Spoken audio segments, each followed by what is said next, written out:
Yo guys, it's Haunting Lime. Welcome back to my channel.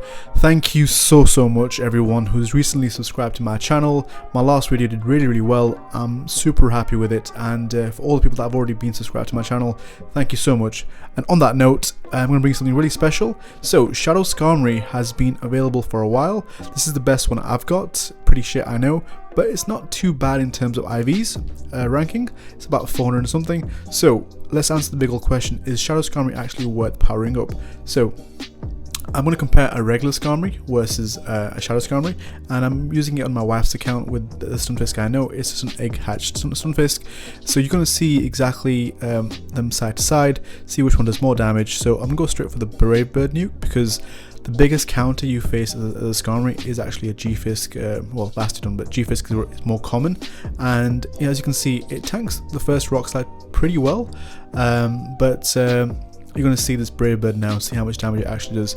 And to be honest, I am one of the people that gets really satisfied with the Brave Bird damage that goes on towards the Stunfisk. And as you can see, the damage is actually quite impactful. I think given the right scenario and the right team I'm going to showcase, if you have energy lead, you can actually, I think, double Brave Bird the Stunfisk and take it out. So I'm showcasing the regular Skarmory here.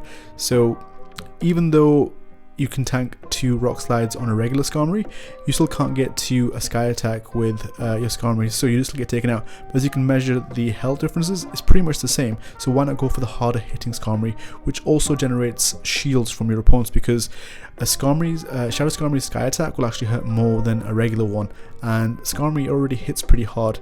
And if you build up to the Brave Bird, it's going to be one of those things which will guarantee or almost scare people to shield. So I'm going to showcase 2 teams. One's a budget team, one's a baller team like mine, featuring a very common and popular pick team is Skarmory, with either a Shadow Swampert or regular Swampert will actually work fine as well.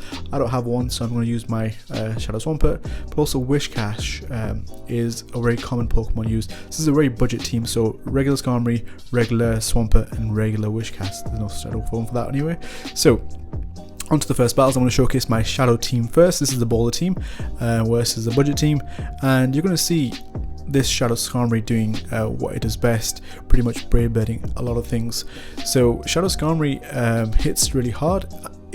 One of the bad things about it is it can get beaten down a little bit more compared to its regular counterpart because of the so-called lack of defense for the Shadow form. Stuff like Defense Deoxys counters are starting to add up, but you can see that Sky Attack did quite a lot of damage even though it was just a Sky Attack. So I can probably tank a Rock Slide, but I don't want to take Thunderbolt, because Thunderbolt would have actually got me really low. That's one thing as well. With Shadow Skarmory you have to use shields, but the amazing thing is you can actually farm down really well with Shadow Skarmory, because not the Steel Wings, the Air Slashes actually, I'm losing my words here. The Air Slashes actually hit pretty hard and can actually farm down your opponent's Pokemon. So I safe switched into my Whiscash. So this team basically operates in the function of an ABB team, where I bring the Whiscash in to draw out the grass, and once the grass has been drawn out, I can fully farm down with my Skarmory and then throw Brave Birds at my opponent. And because obviously the biggest counter for Skarmory is Stunfisk, outside of Bastiodon, which is not as common, it's one of those Pokemon that I think if you have 2 Brave Birds, you can actually take a Stunfisk out. And pretty much you're gonna face a Stunfisk with a Skarmory, because it's gonna be your so-called hardest matchup. So my opponent brings out a Swampert into my Whiscash. So here I'm just gonna let it go. I have got a shield off my opponent, which is perfectly fine, and you know the Defense Deoxys is fairly low as well. So these battles are done at rank 8/9, pretty much when everyone else was there at the same time.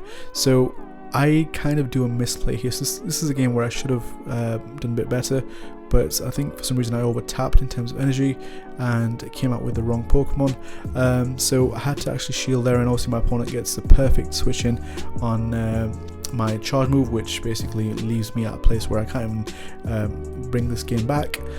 So now I'm gonna have to let that go, and because obviously I'm bringing my Skarmory here to kind of absorb this Hydro Cannon, it's gonna get taken. Obviously it's Shadow, it's just, yeah, it's almost going to get taken out, but now it gets farmed down as almost. I do get to the Sky attack, but because of over tapping and just energy generation, I wasn't actually able to press it as well. But you can see the frailty of Shadow Skarmory. It can actually be farmed down with Mudshot. Not great, but it was pretty low anyway. So it's a very rare occasion that happens, but it can happen, so you got to watch out for that. So at this moment, I've already realized I've got no win condition, so this is a losing game. So overall, with both teams, I've played 3 sets each, and I've got consistently the same amount of wins on each set. So the first game was obviously a loss, not great, but it happens, well played by my opponent.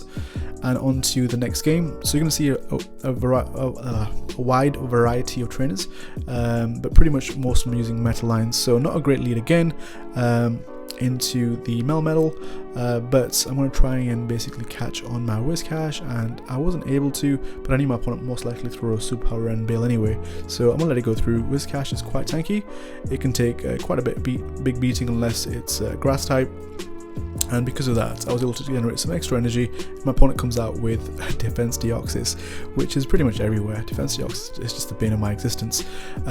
So because of the energy lead, I'm going to go straight for the Blizzard. Most likely my opponent will shield because he doesn't want to shield straight away, and because of that I'm able to get the Defense Deoxys really low, and now it's in the range where I can actually Mud Bomb it down. Because Defense Deoxys moves really won't hurt me too much apart from Psycho Boost, I don't have to worry about a shield. So the reason Whiscash is here as well is because it's just used as an extra shield, or just used as an extra punching bag. So I'm gonna let it go now. If it's Psycho Boost, fair enough. It was a Psycho Boost, it gets taken out. But now I can just come in with my Skarmory and farm down, or even my Swampert. So having both shadows gives you that ability to actually farm down stuff that's quite low, and then have loads of energy to throw. Also, one of the reasons why I didn't go up, one of the reasons I went for Swampert as well, because if you went for Thunderbolt, it wouldn't do too much damage, and the Rock Slide wouldn't do too much damage as well, so I don't have to shield anything. And my opponent comes back with a Melmetal, so having the energy lead on Swampert is actually pretty amazing, and that's one of the reasons why I brought it back.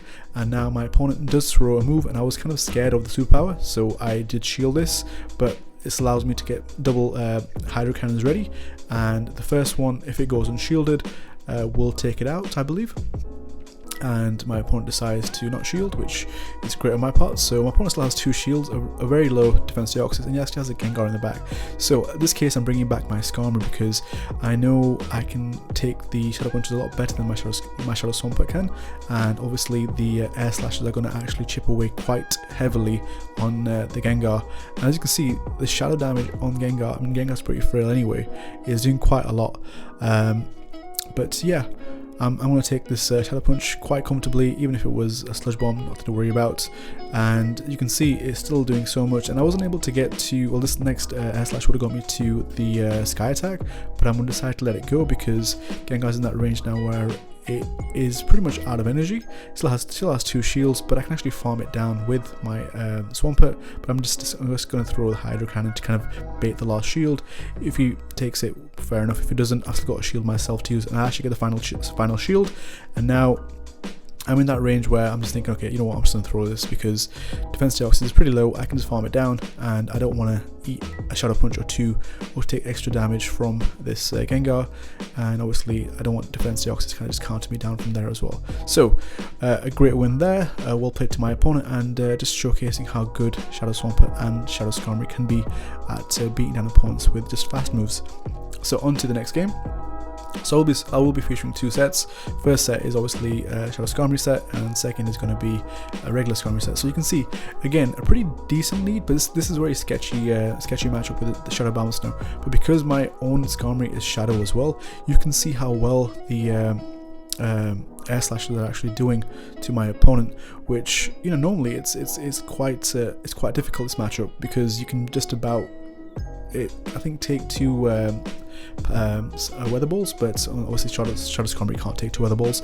So thankfully my opponent swapped out, because yeah, Balmer Snow would have been quite difficult for my backline to handle, and he swapped straight into his Hypno.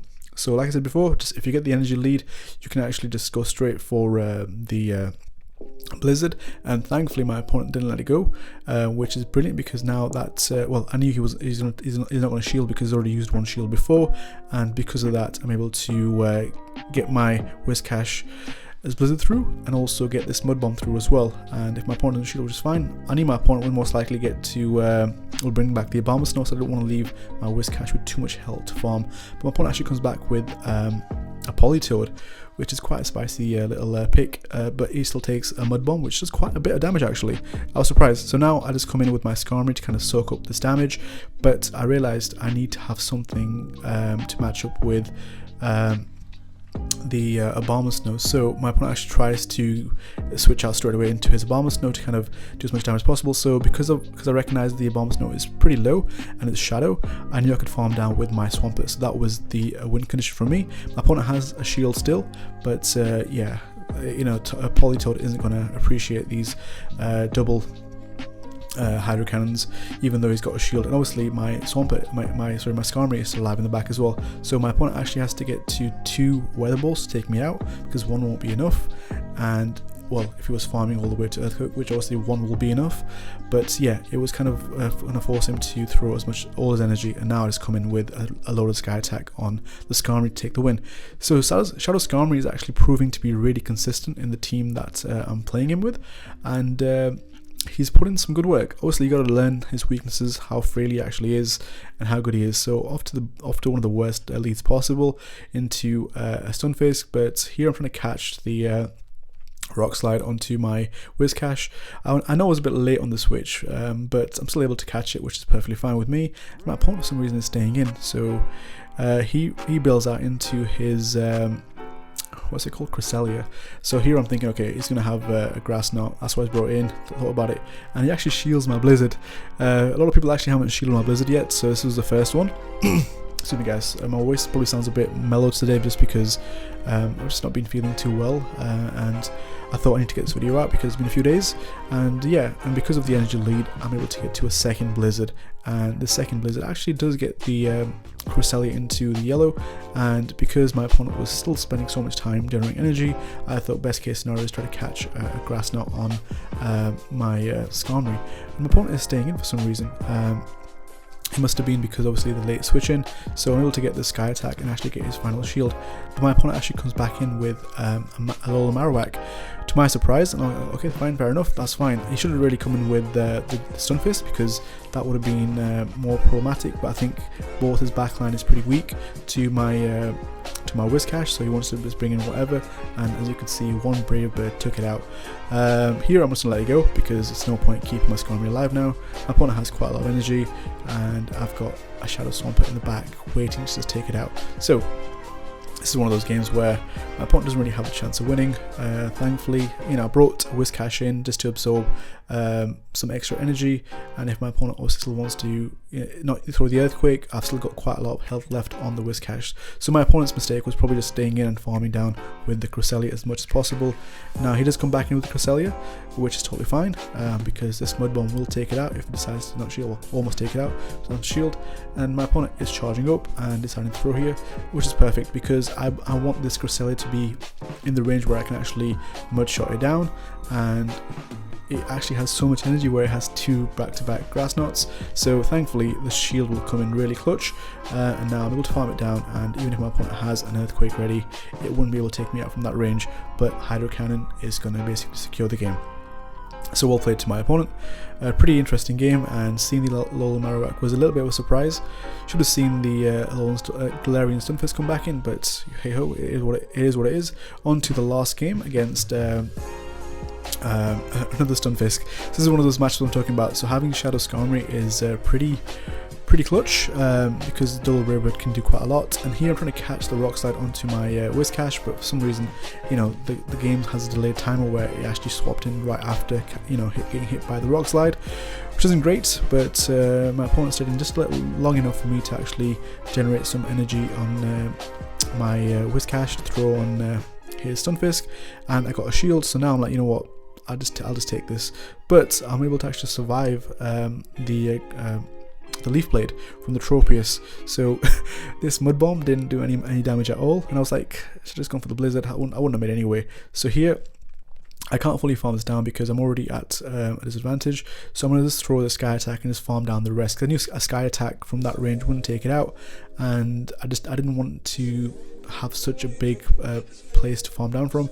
And obviously Tropius's Leaf Blade isn't going to do too much, but my opponent actually swaps out quite early into his Galarian Stunfisk, so I'm like, that's fine. I'm going to shield this and go straight into my Shadow Swampert, because I don't want my Shadow Swampert to face off against the Tropius in any way, shape or form. My backline is pretty weak to grass, as you can probably tell, so I really need all the grasses to be aligned with my Skarmory. So my opponent actually goes for an Earthquake, so that was a pretty good shield by me. I wasn't actually going to shield in that case, but my opponent stayed in, I think, to just throw that Earthquake, and that was probably his mistake. He should have just swapped out straight away if he could. I think he was switch locked into the time, and now out comes a Pelipper. So this is going to be quite bad. I hate seeing Pelipper. You know, he's quite good at switching the game around, and he gets to a Weather Ball here as well. So I know I won't be taken out by this, but I'm going to get pretty close. So I need to switch out as fast as possible, but thankfully I almost had a Sky Attack loaded, and I was able to get to it before getting hit by another Weather Ball. And yeah, the Tropius comes back out, and it's just one Air Slash away from getting taken out. So guys, that was the first set. I really like Shadow Skarmory. I think it's super unique and it's pretty hard to get, but if you do have the chance to have one, I think it's actually better than the regular form. They both have their own plays, but from all the three sets I played, I was able to get consistently 4 out of 5 wins, and this is a matchup against using the budget team. So regular Skarmory versus Shadow Bombsnow. This is what I'm saying about being a sketchy matchup. The Shadow Bombsnow is going to outpace you all the time to the Weather Balls, and if he decides to shield, it makes it more difficult. But my opponent actually goes for a switch into his Jellicent. So this is a team I am well aware of. It is going to have an Azumarill on the back, so I'm bringing my Whiscash in because it has a pretty decent matchup against the Jellicent. Pretty bad matchup against Bombsnow, obviously. So bring it in, absorb all the damage, and basically throw as much as possible. I could have gone for the Blizzard, but it wouldn't do too much damage, so here I'm just going to go for double Mud Bombs, and you know, it's chipping away quite nicely, and I want to get it in the range where I can actually farm down with my Skarmory, or even my Swampert. So it gets it quite low.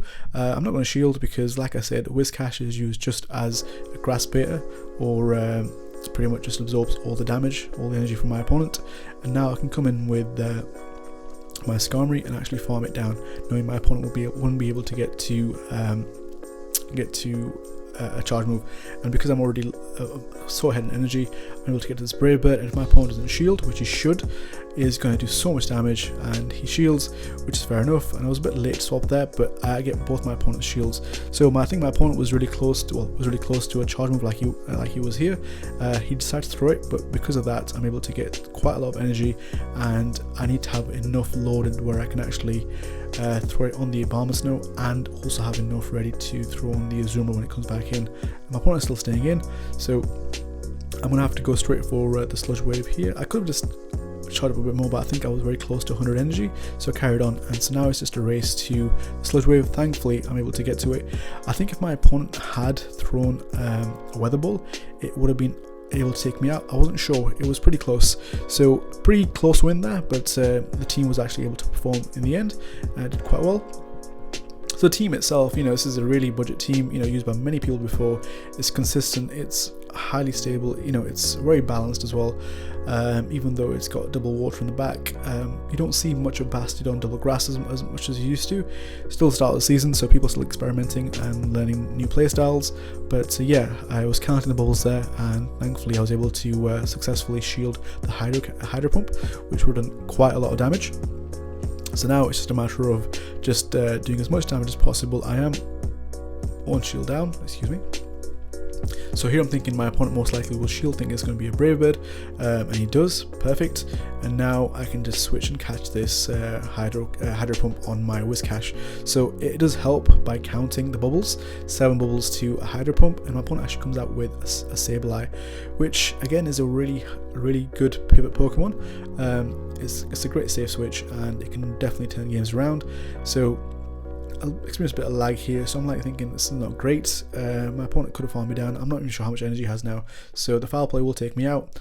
I'm going to decide to come back in with my Skarmory because I had energy already loaded onto it.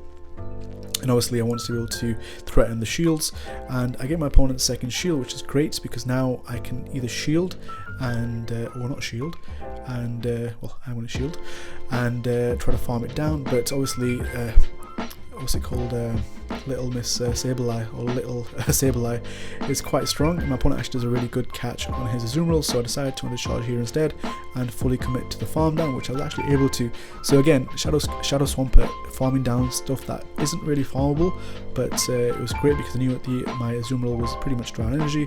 My opponent comes out with the Skarmory, and because Shadow Swampert has such a massive energy lead, I'm able to get the second Hydro Cannon off, which should be able to take it out.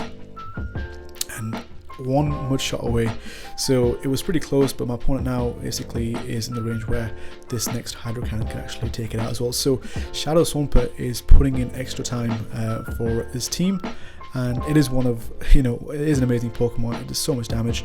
Now on to the next game.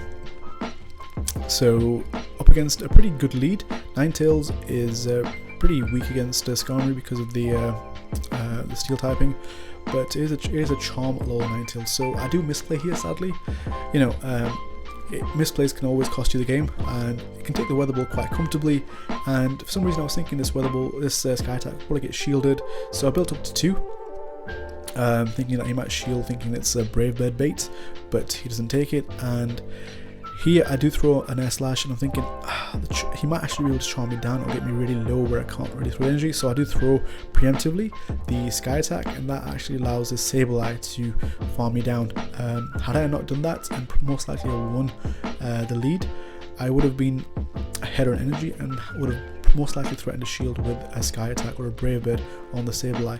So Sableye is quite annoying once it has energy, and because it has an energy lead, I really can't do much against it, and if it decides to shield, it's going to make the game even more impossible for me to win. So I'm building up quite a lot of energy, almost to a Blizzard, throwing this Mud Bomb thinking I might get a shield. My opponent lets it go, which isn't great because you want to be able to take it out. But yeah, the second one I'm thinking, okay, this should definitely get a shield. My opponent has to go through. So I was like, what's happening here? And then I see Shadow Machamp, and I'm like, ah, God. Yeah. Because he's got 2 shields, he's got loads of energy as well. Shadow Machamp has a pretty good matchup against Shadow Swampert because the counters just do so much damage, and Cross Chop does quite a lot of damage. So all he has to do is just get to another Cross Chop now, and he's able to, and I wasn't able to get to the Hydro Cannon in time anyway. So pretty unfortunate there, but Shadow Machamp taking the win. Strong Pokemon, saving his shields for him, makes sense. Now on to the next game. Obviously, once you take out the Flyer, Shadow Machamp basically goes to town. Onto a fairly decent lead. Politoed's Weather Balls do start to hurt a little bit, but the regular Skarmory can tank it pretty well. In terms of what you should really use, if you have the budget line, which is just the regular Skarmory, regular Swampert, and Whiscash, it's a really solid line. It's consistently got me 3 out of 5 wins in 3 sets I played. Obviously I could have got 4 ones if I didn't misplay, but that's the thing. The Shadow Skarmory line actually is a bit more forgiving in the sense that it will bait shields where normally a regular Skarmory will just not get the shield from the Sky Attack. The extra threat of a shadow powered Brave Bird is quite high, and most people will shield, so that gets you some extra room or wiggle room to actually do or maneuver the win. So here, as you can see, the matchup against Hypno isn't great. I did get the first shield by the Blizzard. Unfortunately, my opponent did throw a Shadow Ball, which took quite a big chunk of my health, and now it's one of those matches where I know Hypno has a punch ready, but thankfully I'm able to beat it to a Sky Attack. This should do quite a lot of damage because it's Shadow, and if it doesn't shield, well, it's not Shadow, sorry. If it was Shadow, it would have taken it out, but because it's not Shadow, it's not enough. I thought it would be, but Hypno is thick, and then I take a Shadow Ball to Skarmory's face, which isn't great. Had I shielded that could have been a different scenario, so that was probably another mistake which I could have changed up if I decided to. Obviously my opponent still has a shield as well, not in a good situation right now, so I can get this second one if it goes. This doesn't go through anyway because he's got no more shields, and it almost takes out the takes out the G-Fisk, but I'm actually able to take it out with Mud Shots. So thankfully, even though I misplayed a little bit, I was still able to get the win. So really close. Again, Shadow Swampert is pulling in the work, and now off to a really amazing lead. So this is a game where I should have won. Yeah, surprise, surprise. Sableye, Purified Sableye comes in here to pivot the game completely. So my backline is pretty bad against Venusaur, so it has very little play. So I'm going to misplay quite heavily in this game, or misplay in the sense that there's only a few things I could have done. So I'm able to get the Sableye low enough and threaten the shield now with a second Mud Bomb. I get the shield, and I can still, if I shield here, I can get to the Mud Bomb before my opponent does, and that's what I'm going to do because I don't want the Sableye to win switch. But obviously Sableye's going to shield twice, and Shadow Claw hurts quite a lot. This Mud Bomb is going to get shielded by my opponent, so he commits to double shield, which isn't great because now I can't get to it, but he does actually throw his energy, which is fine, so I'm like, okay, there's still a chance. Had I come in with Skarmory, it would have been quite good, but I'm suspecting there's going to be a G-Fisk in the back. So I come in with Shadow Swampert thinking I can farm this down, and I'm not able to farm it down because it still has quite a lot of health. Maybe that's just my mistake on my part, and I do shield the Foul Play here. Maybe I should just let it go, but I know Foul Play would have been quite a lot of damage, and because the Venusaur was there, I was like, if he comes back in, maybe I can just Sludge Bomb it instead. That's the play I decided to go for. Maybe I should just farm down with Skarmory and then throw in Brave Bird, and then let my Swampert come in, get it fully farmed down by the Venusaur, and then fully farm the Venusaur down to throw more Brave Birds at the G-Fisk. But my opponent still has a shield. Sorry, my opponent doesn't have a shield. So that's probably my biggest misplay. Had I used the Shadow Skarmory, I would have definitely come in with Shadow Skarmory and farmed it down to throw the Brave Bird on my opponent. So knowing it was going to be a G-Fisk in the back, I came in with my Swamp because that's like the only scenario I thought would be possible. So I go for the Brave Bird here. It's going to be enough to not take it out still, and I do swap into my Swampert just because I didn't want to get farmed down completely and then get thrown by a move. My opponent has actually an Earthquake, so this game was almost winnable, but it was just really close. So it happens. Went 3-2, so pretty decent Pokemon. But guys, thank you for watching my video, and hopefully if you can try the budget team out, go for it. It's super consistent, and thank you for the support you guys have given me, and yeah, thank you. See you in the next one.